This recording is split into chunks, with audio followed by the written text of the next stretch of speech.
बात करते हैं मेंसुरेशन की। मेंसुरेशन में हम क्या समझेंगे? पहली चीज़ तो ये कि मेंसुरेशन है क्या। मेंसुरेशन एक हमारा, जैसे हम एरिया फाइंड आउट करते हैं किसी भी फिगर का, है ना। आपने सुना होगा कि लंबाई ये है, चौड़ाई ये है, उसका एरिया बताओ, है ना। तो ऐसे फिगर जिनको जैसे जो भी पॉलीगन्स होते हैं, पॉलीगन तो समझते हो, पॉलीगन क्या होते हैं? पॉलीगन समझते हो? पॉलीगन क्या होते हैं बताओ जरा। हाँ बैठे बैठे। पॉलीगन में 4 साइड्स होती हैं, 5 भी हो सकती हैं क्या, 6 भी हो सकती हैं। तो पॉलीगन हम ये बोलेंगे कि पॉलीगन वो होते हैं जिनमें साइड हो। क्या हो? साइड्स होनी चाहिए इनके अंदर। हम ये नहीं बोलेंगे 4 साइड हो, 5 साइड हो, नंबर ऑफ साइड्स होनी चाहिए। बात समझ आ रही है? तो जैसे हमारा रेक्टेंगल हो गया, स्क्वायर, जैसे ये स्क्वायर है, स्क्वायर एक रेक्टेंगल हो गया, है ना, आपका ये रेक्टेंगल हो गया। और भी डिफरेंट टाइप की साइड्स होती हैं जो पॉलीगन्स होते हैं, जिनको हम बहुभुज बोलते हैं हिंदी में, और इंग्लिश में बोलते हैं पॉलीगन्स। ठीक है। तो ऐसे पॉलीगन्स जो 2D शेप में होते हैं, पॉलीगन्स किस में होते हैं? 2D शेप में होते हैं, 2 डायमेंशनल होते हैं। इनमें लेंथ और ब्रेथ ही होगी, एक लेंथ ब्रेथ। ठीक है, लेंथ और ब्रेथ के कॉन्सेप्ट से हम इन्हें सॉल्व करते हैं। ठीक है। अब जैसे मान लो सपोज दैट कि मुझे फाइंड आउट करना है, चलो स्क्वायर बाद में बात करेंगे, पहले हम कुछ और चीज़ों की बात कर लेते हैं थोड़ी सी। अच्छा, क्या सर्किल भी पॉलीगन है? जरा मुझे बताओ, क्या हम इसको पॉलीगन बोलेंगे? क्यों? हाँ, there is no side, there is no side and it has only curvilinear surface. Curvilinear जानते हो? यस, क्या होती है? यस, मुड़ी हुई, वक्राकार। हिंदी में वक्राकार और इंग्लिश में मुड़ी हुई। अच्छा, एक होता है रेक्टिलिनियर। रेक्टिलिनियर जानते हो किसे कहते हैं? एक कर्वीलिनियर और एक रेक्टिलिनियर। रेक्टिलिनियर जानते हो किसे कहते हैं? जिसमें लाइंस होती हैं, जैसे ये वाला है ना, ये रेक्टिलिनियर है। इसको क्या बोलेंगे? रेक्टिलिनियर। जो फिगर लाइन सेगमेंट से बनी हुई होती है, किससे बनी हुई होती है? लाइन सेगमेंट से बनी हुई होती है, उसको हम क्या बोलते हैं? Rectilinear figure. ठीक है। अच्छा, अब आते हैं नेक्स्ट पर। तो हमारे जो पॉलीगन्स होते हैं वो किससे मिलके बने होते हैं? लाइन सेगमेंट से बने होते हैं, लेकिन वो क्लोज्ड फिगर होंगे, ये जरूर याद रखना। क्या होते हैं वो? क्लोज्ड फिगर होते हैं। और इन्हीं फिगर्स की हम लेंथ और ब्रेथ से या तो हम एरिया फाइंड आउट करते हैं या फिर इसका परिमाप फाइंड आउट करते हैं, पेरीमीटर। पहला हम पेरीमीटर करेंगे, पेरीमीटर, और दूसरा यहाँ पे हम क्या फाइंड आउट करते हैं? एरिया। ये हम करते हैं 2D शेप का। एक 3D शेप होती है जिसके अंदर लेंथ, ब्रेथ और हाइट तीनों होता है। बेसिकली जैसे मान लो सपोज दैट ये रूम है, ये रूम क्या है? ये 3D शेप है। क्यों? क्योंकि इसके अंदर लेंथ भी है, आप देख रहे हो, ब्रेथ भी है और हाइट भी है। समझ आ रहा है? ये 3D शेप होती हैं। क्या होती हैं? 3D शेप, जो जिसके अंदर 3 डायमेंशंस होती हैं। कितनी डायमेंशन होती हैं? 3 डायमेंशन होती हैं। उसको हम 3D शेप बोलते हैं। क्या बोलते हैं? 3D शेप बोलते हैं। बोलो, बात समझ आई या नहीं आई? कंफ्यूजन तो नहीं है कोई यहां तक? ये हो गई हमारी 3D शेप। ठीक है। और इस 3D शेप का हम क्या क्या फाइंड आउट करते हैं उसके बारे में बात करते हैं। ये हो गई हमारी 3D शेप। जैसे क्यूब हो गया, क्यूबॉइड हो गया, सिलेंडर हो गया, कोन हो गया, ये सब क्या है? 3D शेप्स हैं। इन सब में हम क्या क्या फाइंड आउट करते हैं? फर्स्ट तो है हमारा पेरीमीटर। बेसिकली पेरीमीटर नहीं, हम इसमें वॉल्यूम की बात करते हैं। पहले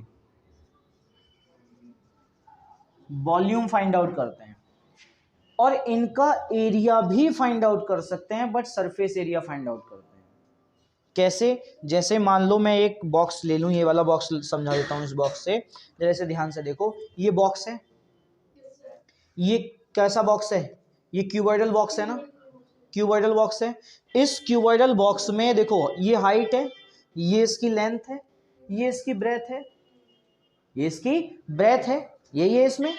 अच्छा, अब इस फिगर का अगर हम सरफेस एरिया की बात करेंगे तो ये वाला सरफेस, ये वाला सरफेस, एक इधर भी सरफेस बन रहा है, एक इधर भी सरफेस बन रहा है। बात समझ रहे हो? या फिर अगर हम इसको ना समझे, बुक को ले लें, किसको? ये बुक ले लेते हैं फिजिक्स वाली, देखो जरा इस बुक को देखो, ये भी क्या है 3D क्यूबॉइडल है, ये भी क्या है क्यूबॉइडल है। एक ये शेप, एक ये, एक ये, एक ये, इसके अंदर हाइट और लेंथ है, इसके अंदर हाइट और इसके अंदर हाइट और ब्रेथ थी, और इसके अंदर हाइट और लेंथ है। ठीक है, एक फेस, दूसरा फेस, तीसरा और चौथा फेस, पांचवा फेस इधर और छठा फेस इधर, मतलब टोटल इसमें कितने फेस होते हैं? 6 फेस होते हैं। और इन 6 फेस का हमें क्या फाइंड आउट करना है? Surface area.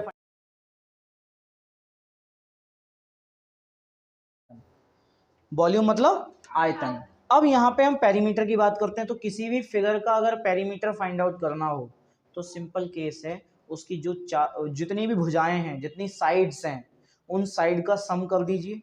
जैसे मान लीजिए सपोज दैट मेरे पास ये एक पेंटागन है, ये क्या है मेरे पास एक पेंटागन है, ये साइड 2 सेंटीमीटर, ये साइड 3 सेंटीमीटर, ये साइड हमारी 4 सेंटीमीटर मान लो, ये 3 सेंटीमीटर, ये हमारी 2 सेंटीमीटर। और आपसे बोला जाए कि इस फिगर का मुझे पेरीमीटर बताइए, तो आप कैसे फाइंड आउट करोगे? Perimeter is equal to sum of all side, sum of all sides, जितनी भी हो, कोई भी फिगर हो एक्स वाई जेड, चाहे वो ट्राइंगल हो, क्वाड्रिलेटरल हो, पेंटागन हो, हेक्सागन हो, हेप्टागन हो, ऑक्टागन हो, नॉनागन हो, कोई भी फिगर हो, सारी फिगर के लिए ये फॉर्मूला एप्लीकेबल होता है। कौन सा? Sum of all side. Sum of all side कर दीजिए, ये हो गया 2 + 3 + 4 + 3 + 2, और इन सबको प्लस करोगे तो 5 और 7 12 और 2 14, और 7 और 2 9, 9 और 5 14, 14 सेंटीमीटर इसका क्या हो गया? पेरीमीटर हो गया। बताओ बात समझ आई है नहीं आई? कंफ्यूजन तो नहीं कोई यहाँ तक? अगर हम यहीं पे मान लो, ये तो चलो पेंटागन की बात हो गई, अब हम बात करते हैं किसकी? कोई एक स्क्वायर है, मान लो यहाँ पे कोई मैंने एक स्क्वायर बना लिया, तो स्क्वायर को हम जानते हैं all sides are equal, all sides are equal, इसका मतलब स्क्वायर का पेरीमीटर। अब देखो यहाँ ध्यान रखना, ये इसका इंडिविजुअल फॉर्मूला है पेरीमीटर किसका? स्क्वायर का। क्या होगा? 4 इंटू साइड। 4 इंटू साइड हमने क्यों कर दिया? क्योंकि all sides are equal.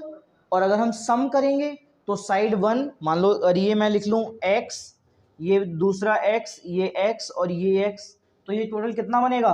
Some of all side से बनेगा x + x + x + x, और इनको ऐड करोगे तो कितना हो जाएगा? 4x, और x क्या है? हमारी साइड है, तो 4 इंटू साइड हो गया। बताओ बात समझ आई है नहीं आई?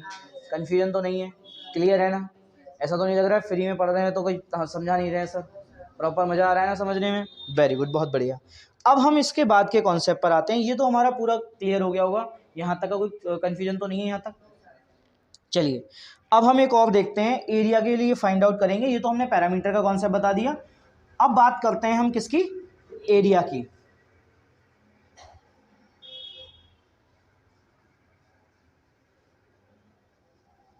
एरिया के लिए हमें कैसे फाइंड आउट करना उसकी बात कर लेते हैं। देखिए कोई भी फिगर है, मान लो मैंने यहाँ पे एक स्क्वायर ले लिया,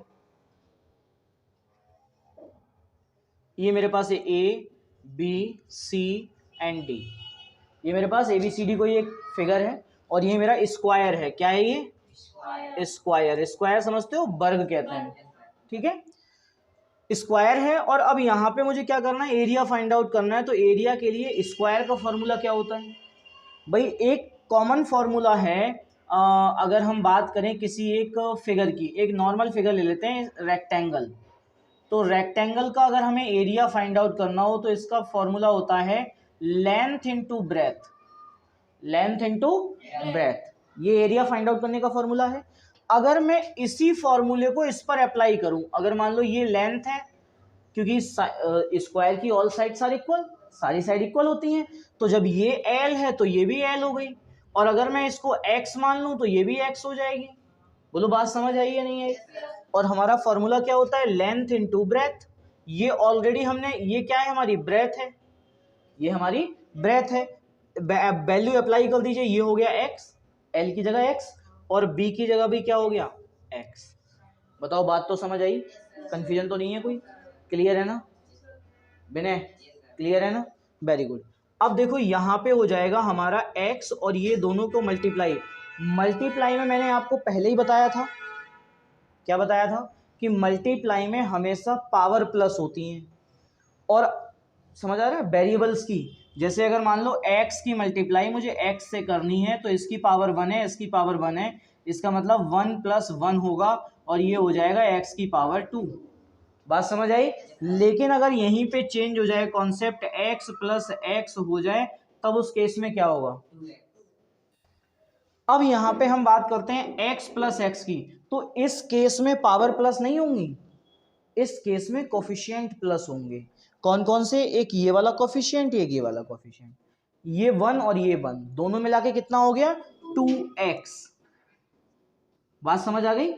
एग्जैक्ट सेम यहाँ पर ये तो x है और ये x है, इसकी पावर 1 इसकी पावर 1, तो इसका मतलब ये x की पावर कितनी हो जाएगी 2। ये बात समझ आई या नहीं आई। और x यहाँ पे क्या था, x था हमारा साइड, इसका मतलब क्या मैं इसको ऐसे लिख सकता हूँ साइड का स्क्वायर, लिख सकते हैं या नहीं। तो ये किसका फॉर्मूला हो गया स्क्वायर का, और ये किसका फॉर्मूला हो गया रेक्टेंगल का। बोलो बात समझ आई या नहीं आई, कंफ्यूजन तो नहीं है कोई, यहां तक क्लियर है। अच्छा अब आते हैं एक और नए कॉन्सेप्ट पर। बाकी की चीजें बहुत छोटी छोटी हैं, जैसे मान लो कन्वर्ट करना जानते ही होगे भाई, मीटर से सेंटीमीटर में, सेंटीमीटर से मीटर में, मीटर से किलोमीटर, किलोमीटर से मीटर कन्वर्ट करना जानते ही होगे। तो चलो फिर अब हम इसके कुछ क्वेश्चन, तो मोस्ट ऑफ ये तो आपको पता ही होगा है ना। तो अब हम कुछ क्वेश्चंस देख लेते हैं। जैसे तुम्हारे यहाँ पे एक दो क्वेश्चन, इसके एक्सरसाइज स्टार्ट कर लेता हूँ, ठीक है। मैं क्वेश्चन नंबर 1 और ये एक्सरसाइज है 11.1, ठीक है। Find the area of a square the length of whose diagonal is 3 metre. अच्छा एक फॉर्मूला और याद रख लो, यहाँ पर एक फॉर्मूला और करना लिखना है आपको, याद करना है। Area of square, area of square, इसके लिए एक फॉर्मूला होता है डायगोनल के उसमें 1/2 डायगोनल का स्क्वायर। ये दो फॉर्मूले हो गए स्क्वायर के। एक कौन सा था स्क्वायर के लिए, एरिया ऑफ स्क्वायर क्या था साइड का स्क्वायर, ठीक है। और वहीं पे दूसरा स्क्वायर का था 1/2 डायगोनल का स्क्वायर। बात समझ आ गई। तो चलिए अब हम बात करते हैं पहला, find the area of a square whose diagonal is 3 metre. यानी डायगोनल हमें दे रखा है 3 मीटर और हमसे एरिया ऑफ स्क्वायर पूछा है। एरिया ऑफ स्क्वायर कितना हो जाएगा, ये होगा 1/2 डायगोनल का स्क्वायर, डायगोनल का स्क्वायर, इसका मतलब इज इक्वल टू 1/2 और ये 3 का स्क्वायर, इसका मतलब 9/2 और आंसर हो गया 4/2, 4/5 सेंटीमीटर स्क्वायर, सेंटीमीटर नहीं मीटर स्क्वायर, मीटर स्क्वायर, ये हमारा आंसर हो गया। बताओ बात समझ आई या नहीं आई, कोई नहीं आई। अच्छा देखो इसमें क्या था, डायगोनल हमारा 3 मीटर दे रखा था, ठीक है। और हमारा फॉर्मूला क्या होता है 1/2 डायगोनल का स्क्वायर, ठीक है। मैंने यहाँ लिखा 1/2 तो ऐसे ही लिखा है जैसा फॉर्मूले में था, और डायगोनल के प्लेस पर मैंने ये 3 मीटर लगा दिया, ठीक है। और यहाँ पे 3 को मैं ऐसे लिख लेता हूँ, ऐसे समझ जाओगे आप, × 3 अब समझ जाओगे। और क्योंकि स्क्वायर का मतलब क्या है 3 को 3 से मल्टीप्लाई करना, ठीक है। और इसका मतलब ये हो गया हमारा 1/2 × 9। बताओ बात समझ आई या नहीं आई, कंफ्यूजन तो नहीं है। और अब इस 9 को हमने डिवाइड किया तो 4.5 मीटर स्क्वायर आंसर हो गया। बताओ कोई कंफ्यूजन। अब आते हैं एक सेकंड क्वेश्चन पे, एक और है, the parameter of a square is 48 metre. Question number 2 है हमारा, पैरामीटर हमें दे रखा है 48 मीटर स्क्वायर, मीटर, ये पैरामीटर दे रखा है हमें। पैरामीटर तो हम जानते हैं क्या, ये मान लो एक स्क्वायर है और इसका पेरीमीटर दे रखा है कितना 48, इसका मतलब यहां से शुरू हुआ है और ये पूरी जो इसकी सरकमफेरेंस है, जो इसकी परिधि है, ठीक है, जो इसका परिमाप है वो ये दे रखा है, चारों साइड का सम, समझ गए, वो 48 है। और दूसरा हमसे कह रहा है the area of rectangle is 4 square metre less than the area of given square, find the length of a rectangle is if the length of the rectangle is 14 metre find the breath.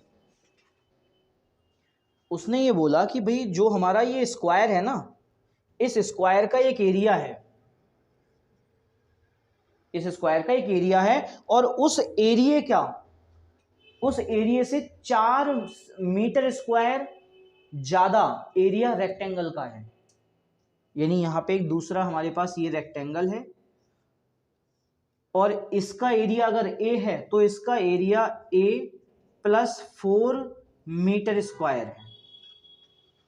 तो पहले तो हमें ये बात समझ आई नहीं आई? देखो ध्यान से, ये मेरे पास एक स्क्वायर था, इस स्क्वायर का एरिया ए है, ठीक है, अकॉर्डिंग टू द क्वेश्चन।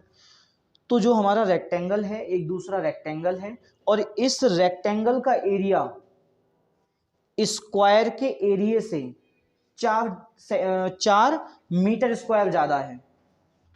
बात समझे? ऐसे समझो जैसे ये एक लेंथ है, ये मान लो 4 मीटर की है, एक मेरे पास दूसरी लाइन है, इस लाइन की लंबाई जो है वो पहली लाइन की लंबाई है, और उसमें अगर 4 जोड़ दिया जाता है तो इस दूसरी वाली लाइन की लंबाई आ जाती है। अब समझ गए? ये बात यहां पे कह रहा है, समझ आया? तो पहले हम इसका एरिया निकाल लें। इसका एरिया हम कैसे निकाल सकते हैं? पैरामीटर इज इक्वल टू हम जानते हैं 4 इंटू साइड होता है। बताओ बात समझ आई या नहीं आई? कंफ्यूजन तो नहीं है? पैरामीटर हमें दे रखा है 48/4 इज इक्वल टू साइड, 48/साइड। क्यों? क्योंकि 4 यहां मल्टीप्लाई में है, LHS में आएगा तो डिवाइड में आएगा, यानी साइड इज इक्वल टू 48/4 हो गया। 4 से डिवाइड कर दो, 4 बन जा 4, 4 बन जा 4, 4 2 जा 8, यानी साइड हमारी कितनी आ गई? 12 मीटर। ये बात समझ आई या नहीं आई? बताओ, क्लियर है? ठीक है, अब हम इसका एरिया फाइंड आउट करते हैं। Area of square, area of square is equal to है साइड का होल स्क्वायर, समझ गए? और यहां पे वैल्यू पुट कर दो, साइड कितनी हो जाएगी? 12 का स्क्वायर, इसका मतलब ये हो गया 144 मीटर स्क्वायर। और हमसे बोला क्या है? हमसे बोला है इस रेक्टेंगल का एरिया स्क्वायर के एरिया से 4 मीटर स्क्वायर ज्यादा है। तो अब हम क्या निकाल दें? यहां पे एरिया ऑफ रेक्टेंगल लिख दें। ये यहां से मैं इस पे लाइन ड्रॉ कर देता हूं। Area of rectangle is equal to length into breadth दे रखा है, ये फॉर्मूला होता है हमारा। एरिया ऑफ रेक्टेंगल कितना है? Area of square plus area of square plus 4 metre square is equal to length into breadth. बात समझ आई या नहीं आई? बताओ, कंफ्यूजन तो नहीं है यहां तक? कोई नहीं आई? आ गई ना? ठीक है। एरिया ऑफ स्क्वायर कितना है? 144। कितना है? यहां पे लिख दो 144 प्लस 4, और ये भी मीटर स्क्वायर, ये भी मीटर स्क्वायर, और लेंथ की वैल्यू उसने ऑलरेडी हमें क्वेश्चन में बता रखी है। The length of rectangle is 14 metre, यानी कि हमें लेंथ दे रखी है किसकी? रेक्टेंगल की। मैं यहां पे लिख दूंगा, समझ जाओगे, ये लेंथ यहां दे रखी है, लेंथ इज इक्वल टू दे रखी है हमें 14 मीटर, ये रेक्टेंगल की लेंथ दे रखी है, ठीक है। यहाँ पे वैल्यू अप्लाई कर दो, लेंथ कितनी है? 14 मल्टीप्लाई b। बोलो बात समझ आई या नहीं आई? कंफ्यूजन तो नहीं है? आगे सॉल्व करते हैं। 4 ऐड हो जाएगा तो ये हो जाएगा 148/14 इज इक्वल टू b। बोलो बात समझ आई या नहीं आई? अब डिवाइड कर लो, 2 से डिवाइड करोगे तो 7 हो जाएगा, 2 से डिवाइड करोगे 7 4 हो जाएगा, और 7 से डिवाइड हो सकता है क्या? नहीं हो सकता। तो ये हमारा b is equal to, answer point में डिवाइड कर सकते हो, पॉइंट में नहीं कर, पॉइंट में कर दो चलो इसको, 7 × 7 0.45 मीटर स्क्वायर, ये सॉरी मीटर स्क्वायर नहीं मीटर, ये हमारी इसकी ब्रेथ हो गई। बताओ बात समझ आई या नहीं आई? आंसर देखो मैच कर लो कितना है, 10 अप्रोक्सीमेट आ रहा होगा, ठीक है। अप्रोक्सीमेट लिखा है आगे, क्या लिखा है? ओनली 10 लिखा है। ऐसा कैसे हो सकता है? 7 से डिवाइड करो जरा, 2 से डिवाइड करोगे तो 7 और ये 4, आ ही नहीं सकता 10, अप्रोक्सीमेट वैल्यू है ये।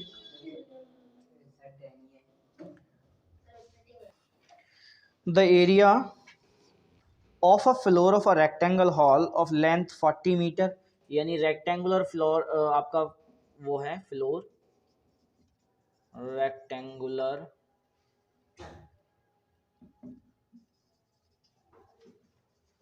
फ्लोर, इस रेक्टेंगुलर फ्लोर की लेंथ है 14 मीटर, 40 मीटर, अच्छा 40 है, 14 नहीं है 40 है, 40 मीटर, और उसका एरिया इसने दे रखा है 960 मीटर, एरिया हमें दे रखा है 960 मीटर स्क्वायर, ठीक है।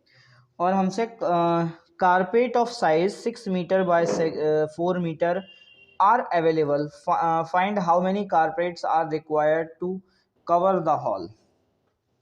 हमें कारपेट की जो मेजरमेंट है, कारपेट की जो मेजरमेंट है ना उसको देख लेते हैं। साइज है 6 metre by 4 metre, 6 metre by 4 metre. अब जरा ध्यान से देखो, एक मेरा फ्लोर है 960 मीटर का, उस फ्लोर पर मुझे कारपेट बिछानी है और उस कारपेट का एरिया ये है। अगर हम इसको एरिया बनाना चाहें तो ये एरिया बनी जाएगा, मल्टीप्लाई करके 6 4 जा 24 मीटर स्क्वायर हो गया, और ये ऑलरेडी मीटर स्क्वायर है। बताओ बात समझ आई या नहीं आई? तो अगर हम फ्लोर के एरिया, क्योंकि फ्लोर बड़ा होगा, फ्लोर तो बड़ा होगा, फ्लोर के एरिया को अगर हम कारपेट के एरिया से डिवाइड कर दें तो नंबर ऑफ कारपेट्स निकल के आ जाएंगे कि कितने कारपेट उस पूरे फ्लोर को बिल्कुल प्रॉपर कवर करने में कितने कारपेट लगेंगे। यही हमें यहाँ पे करना है। क्या करना है? हमें निकालना है number of carpets, number of carpets is equal to area of hall upon area of carpet, ठीक है। कितना हो जाएगा एरिया हॉल का? 960, और अपॉन ये होगा 24, ये भी मीटर स्क्वायर और ये भी मीटर स्क्वायर, तो मीटर से तो मीटर खत्म हो गया, बात ही खत्म हो गई यहाँ पे, ये तो कैंसिल आउट हो गया। अब 24 बन जा 24 4 जा ये 40 हो गया, मतलब हमें टोटल 4 से डिवाइड होगा ना 96, ठीक है। और 40 नंबर ऑफ कारपेट्स कितने हो गए हमारे पास? नंबर ऑफ कारपेट्स आ गए 40, यानी हमें 40 कारपेट्स की